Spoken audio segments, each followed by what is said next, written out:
I planted a rumor in the organization and gave a piece of information to somebody, the biggest gossip monger in the organization, and told him, don't tell anybody.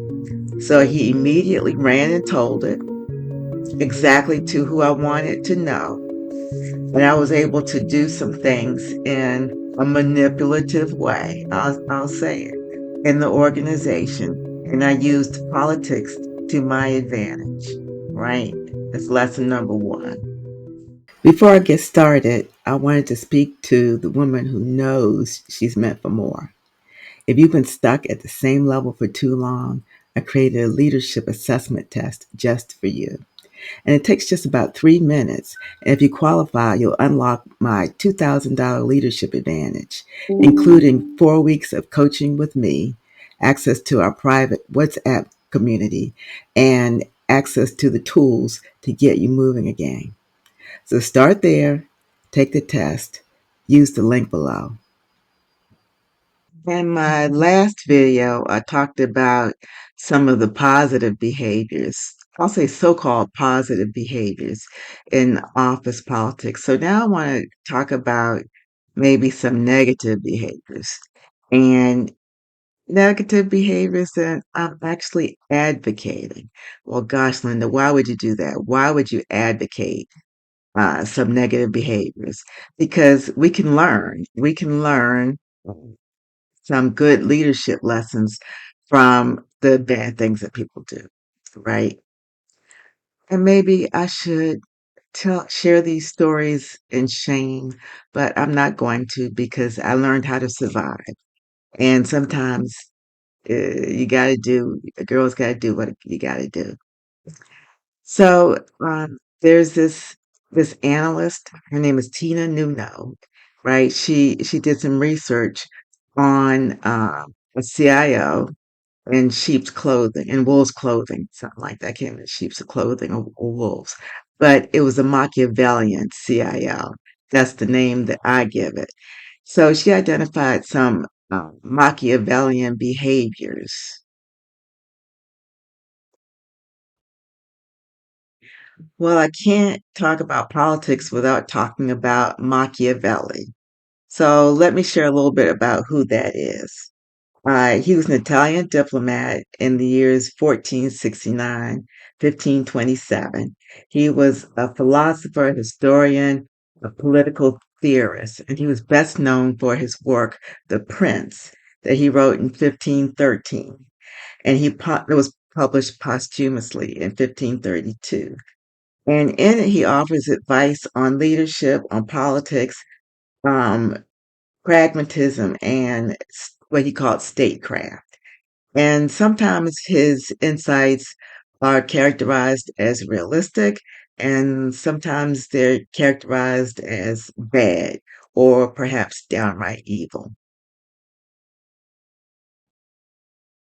But his view of politics, though it was somewhat cynical, it did offer us lessons for leadership in politics and how to gain advantage in a political system. He believed that the end justified the means, and sometimes you had to use questionable tactics in order to gain political advantage, right? So I'm not suggesting that you do things that are of questionable ethics here, but I do want to show you that sometimes that you have to look at behaviors in a different lens in order to get things done. So maybe I'm saying a bad thing about myself. I do not know. But regardless, I'm going to share it. Um, so the term Machiavellianism has come to be known as behavior that's deceitful or manipulative. All right. So when I talk about office politics and your ability to ride that wave and get an advantage, there in a way is behavior that needs to be manipulative, right? So soft skills come in handy. Your soft skills has to understand people, have to understand yourself and understand how relationships factor in an organization. Some call it deceitful if you want, but this isn't deceit. This is learning to ride that wave in office politics, is what I'm going to call it. Okay.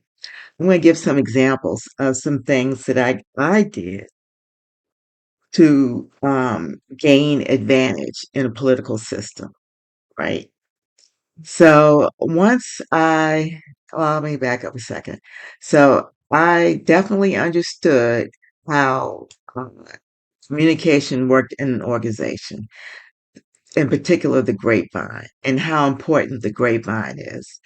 A leader's ability to understand the grapevine and use the grapevine to her advantage, right, is part of this, what could be manipulative, but it's definitely working in the political realm. So I planted a rumor in the organization.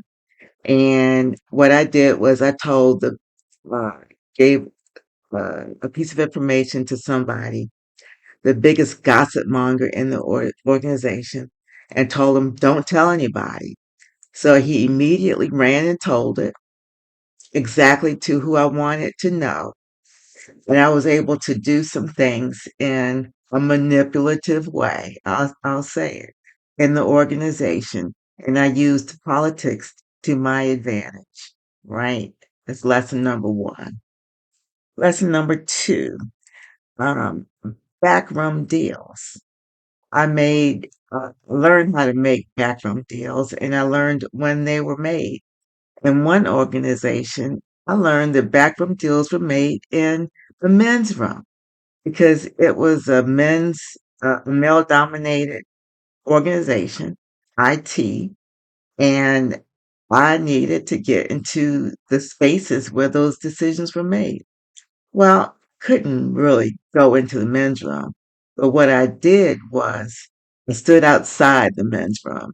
I stood outside with my arms folded, and when I came out, I said, "So what did y'all decide? What did you talk about?" And to be honest, don't tell anybody. Put my ear to the door to listen to what they were, see if I could hear what they were talking about. And then when they came out, I said, "So what's up? What are we doing? When you gonna tell people?" That kind of stuff.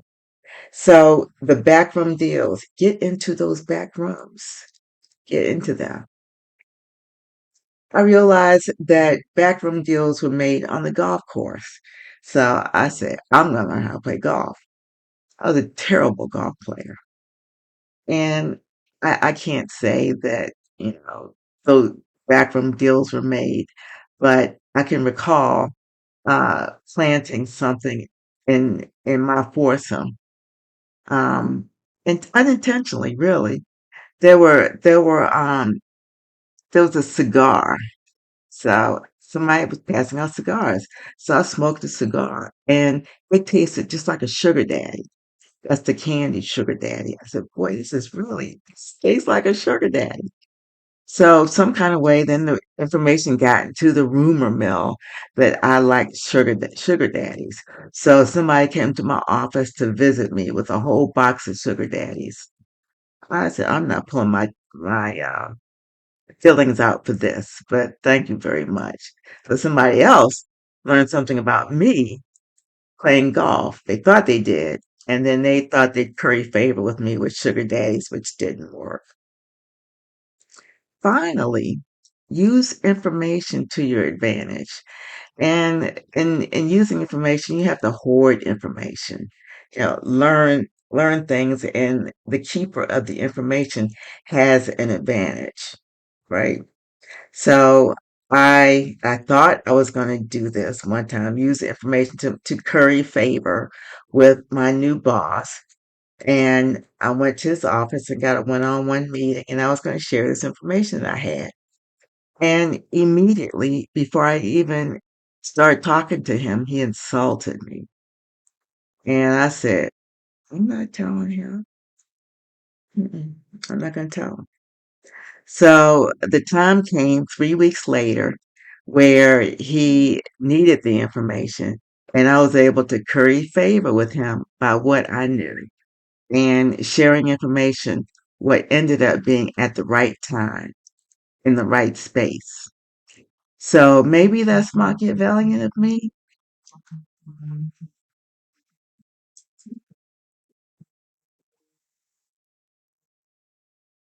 Maybe that's Machiavellian, but I use it to my advantage.